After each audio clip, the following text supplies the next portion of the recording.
Oke, selamat pagi. Ya, saudara-saudara semuanya, mahasiswa Universitas Asia.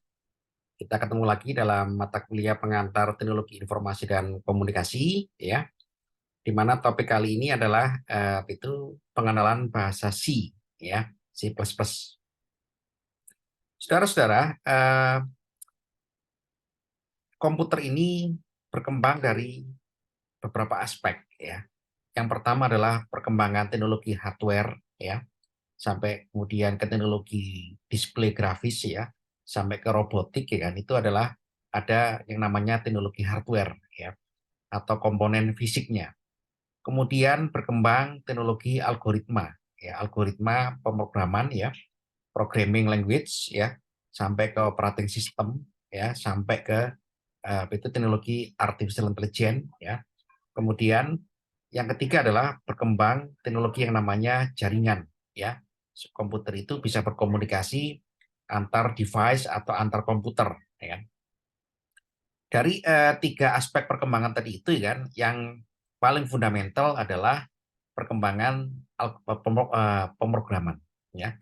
Bahasa pemrograman ini saudara-saudara salah satu yang itu wajib dikuasai atau diketahui dan juga dibudaya gunakan itu adalah bahasa pemrograman ya kan, bahasa C ya. Bahasa C++ ini ya kan sebagai cikal bakal daripada bahasa itu web application ya, web development ya kan, dan sampai ke dalam itu bahasa yang digunakan untuk artificial intelligence. Nah, bahasa pemrograman kita ini saudara-saudara sebagai basis utama ya kan, mengembangkan komputer itu lebih berdaya upaya itu adalah sebagai upaya manusia itu mengembangkan namanya kapasitas kemampuan mengoperasikan ya. Jadi hardware komputer kita itu yang paling utama adalah memiliki kemampuan brainware ya. Brainware-nya itu adalah kemampuan dia mengeksekusi suatu program. Nah, dalam kesempatan yang baik ini, saudara-saudara, kan kita akan mendemokan dengan bagaimana cara kita membuat satu program sederhana, ya, yang dalam bahasa C++ ya, kita bisa menggunakan apa itu virtual lab ya, dengan memanfaatkan platform atau web, ya kan, CPP-SH ya, dan juga banyak lagi contoh-contoh yang lain ya, compiler-compiler bahasa C ya di internet banyak sekali kan, tapi yang kita gunakan saat ini adalah ini dulu. Nah, saudara-saudara, bahasa C itu sebetulnya bahasa pemrograman di mana-mana itu adalah selalu simpel ya. Input, proses, dan output. Ya. Input, proses, dan output ini ya bisa kita terjemahkan dalam berbagai macam bahasa ya kan. Boleh menggunakan bahasa C, C++, ya kan. Kalau zaman dulu itu menggunakan bahasa COBOL ya, COBOL, Fortran, Pascal ya. Sekarang ini lebih betul semarak ya kan, dan juga lebih umum menggunakan bahasa C. Nah, ciri daripada bahasa C ini sebetulnya simple, saudara-saudara kan. Anda bisa juga baca dari berbagai macam sumber ya. Bahasa C ini ya kan itu memiliki fungsi-fungsi yang sudah disediakan ya sebagai bahasa itu eh, yang modern ya. Bahasa-bahasa yang modern itu selalu dilengkapi dengan fungsi-fungsi ya kan. Yang itu fungsi itu adalah sebagai package ya kan, program yang sudah dikemas ya, didesain, dia tinggal kita panggil, tinggal kita gunakan. Jadi kita tidak lagi mendesain satu fungsi yang baru. Sebagai contoh adalah itu kita mau mengoperasikan bahasa itu mengoperasikan contoh bilangan prima atau prime number. Prime number itu dalam bahasa C itu sudah disediakan ya. Jadi bahasa C itu sudah bisa mengidentifikasi prime number. Sehingga kalau kita mau mengoperasikan bahasa mengoperasikan atau menggunakan itu bilangan prima untuk kita kalkulasi, tinggal kita panggil aja ya, tinggal kita panggil apa itu bilangan primanya karena sudah disediakan oleh di dalam bahasa C++. Nah, kemudian saudara-saudara, ciri dari bahasa C itu adalah selalu menyertakan dengan itu yang namanya itu fungsi-fungsi yang basic ya kan. Include ya, include itu adalah itu dia memanggil fungsi-fungsinya ya, fungsi IOStream ya, fungsi string ya, fungsi string itu teks ya, atau juga fungsi-fungsi yang lain yang itu perlu kita gunakan di dalam pemrograman ya. Nah, ini adalah salah satu contoh bahasa pemrograman yang sederhana ya. yang saya gunakan, saya generate menggunakan ChatGPT ya. Jadi Anda bisa gunakan ChatGPT kan untuk mengenerate suatu code ya. Karena ChatGPT itu lebih mudah kita daya gunakan ya kan sebagai generator code ya kan, atau juga kita minta bantuan untuk mendasarkan suatu fungsi. Nah, setelah kita generate menggunakan ChatGPT ya, misalkan kita itu di dalam ChatGPT kan, tinggal kita itu minta aja misalkan ya seperti ini ya. Nah, jadi itu saya di dalam ChatGPT saya kan generate ya, generate code C++ ya kan addition of prime number ya. Nah, itu coba ya kan buatkan saya ya kan kode C++ ya kan untuk menjumlahkan bilangan prima ya kan. Maka ChatGPT akan mengenerate ya generate itu bahasa pemrograman ya. Kemudian bahasa pemrograman ini ya tinggal kita copy paste untuk kita itu taruh ke dalam cpp.sh. Setelah kita lihat, saudara-saudara, itu bahasa pemrogramannya kan, kita lihat di dalam struktur bahasa pemrogramannya seperti tidak ada kesalahan ya, tidak ada itu red line ya, tidak ada red line sehingga bahasa yang digenerate oleh ChatGPT ini kan untuk kasus penjumlahan bilangan prima sepertinya nggak ada masalah ya kan. Ada include IOStream ya kan, bool is prime ya kan, dia itu melakukan looping ya, looping ya kan, di sini ada looping ya, pengulangan ya, pengulangan secara berulang-ulang kan, secara itu berurutan ya. Kemudian looping ini saudara-saudara kan untuk mengidentifikasi bilangan prima dari input minimal sampai input maksimal yang akan di searching.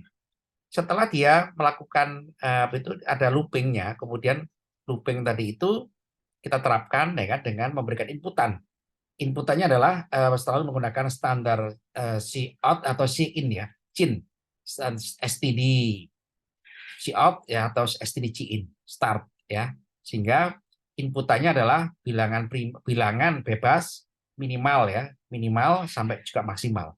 Nah, di antara bilangan minimal dan maksimal itu ya kan, itu akan diberlakukan oleh bahasa C yang kita generate ini dari ChatGPT, identifikasi bilangan prima dari input minimal sampai input maksimal ya. Sehingga dia akan melakukan identifikasi. Setelah dia melakukan identifikasi itu berapa bilangan prima yang tersedia di dalam antara rentang input minimal dengan input maksimal, maka akan dilakukan penjumlahan ya.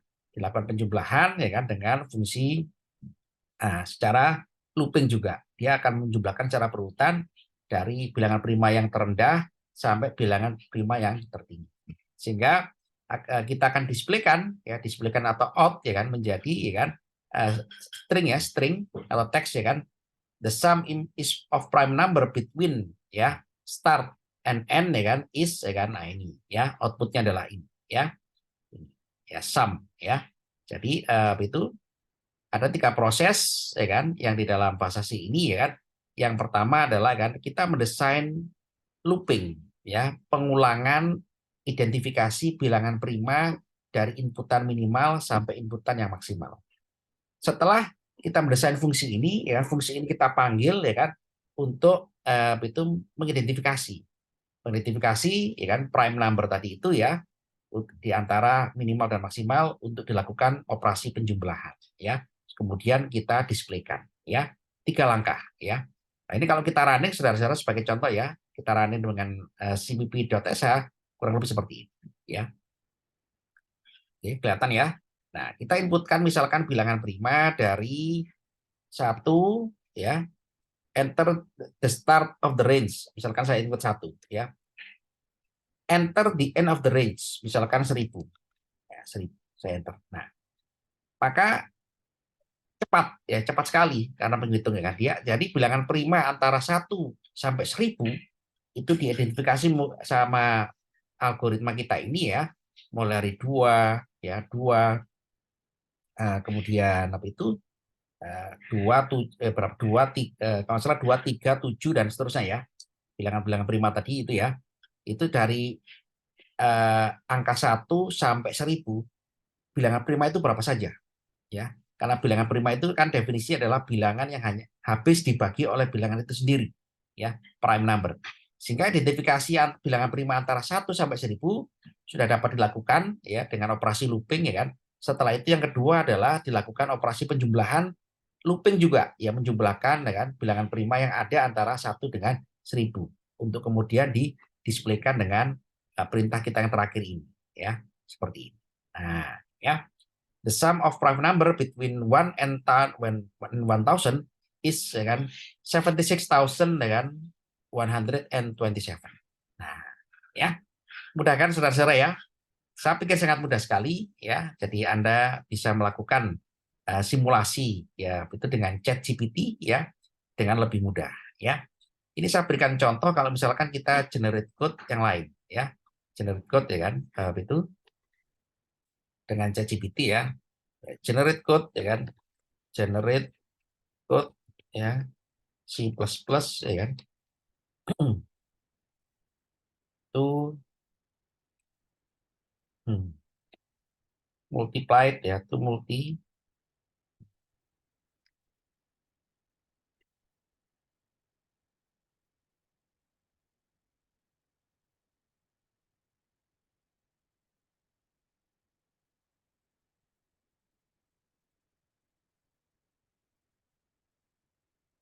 Oke, kita tunggu apa yang di-generate oleh ChatGPT ya. Nah, oke. Hmm.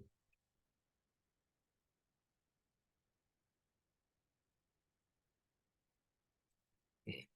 Ya,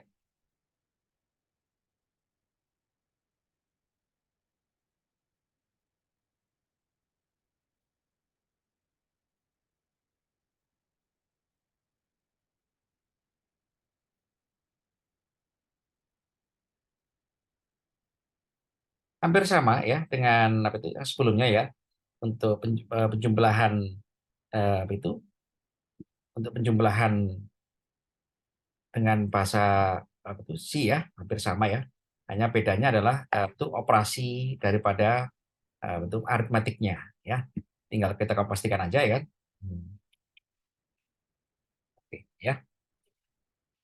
Jadi bedanya di mana ya kan? Kalau tadi kan itu penjumlahan ya, penjumlahan bilangan prima. Kalau sekarang adalah perkalian bilangan prima di antara inputan minimal dan maksimal ya. Jadi bedanya adalah ya kan itu ada di dalam di sini ya. Di dalam apa itu? Pengalian di sini ya. Oke. Pak Gitaran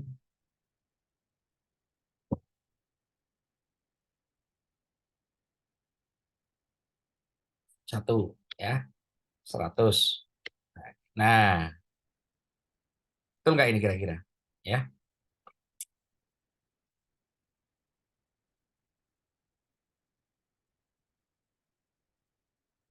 Oke. Tapi ini sepertinya ada yang salah ya, karena menghasilkan perkalian yang minus ya. Perkalian yang minus ya kan seharusnya tidak ya ini ya. Berarti di dalam apa itu produknya apa itu produk perkalian ini kan ini ada yang salah ya di dalam apa itu ChatGPT. Tapi nggak apa-apa nanti Anda bisa cek ya kan apa itu rumusnya ya, rumus pengalian bilangan prima ini ya. Seharusnya ini kan menghasilkan bilangan positif ya, tapi di sini dia menghasilkan bilangan yang negatif ya. Nah, oke, tidak apa-apa ya. Tapi secara struktur pemrograman ya kan kita bisa mengetahui gitu kan bahwa antara itu input ya proses dan output ya kan itu ada kita bisa mendesain fungsi-fungsi ya kan. Yang pertama adalah fungsi untuk identification ya, atau identifikasi ya kan, kemudian fungsi ya kan untuk menginputkan satu inputan ya kan, boleh itu teks ya atau string ya, huruf ya, atau juga angka, number ya. Kemudian juga kita melakukan operasi secara looping juga ya kan dari hasil fungsi identifikasi kan untuk kita berlakukan operasi ya. Seharusnya ini itu menghasilkan bilangan yang positif ya. Tapi kita coba cek di ChatGPT-nya ya, betul nggak ini? Itu fungsinya.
Oke, coba kita apa itu copy ya. Kemudian kita apa itu cek ya. Oke, kita copy paste, kemudian coba kita compile ya.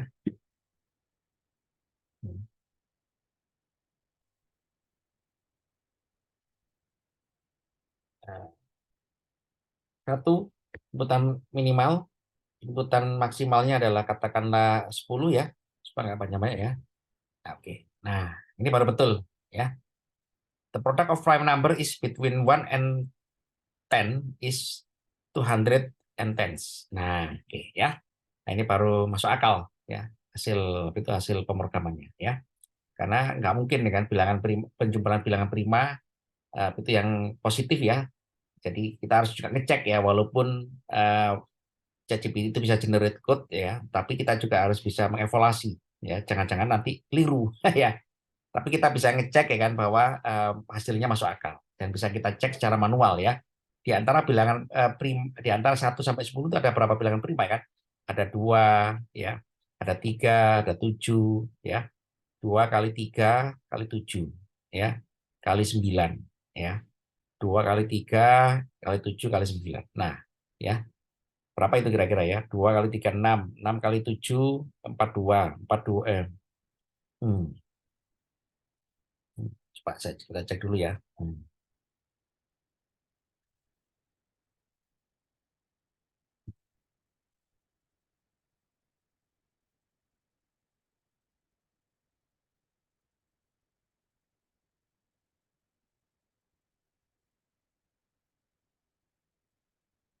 Iya ya.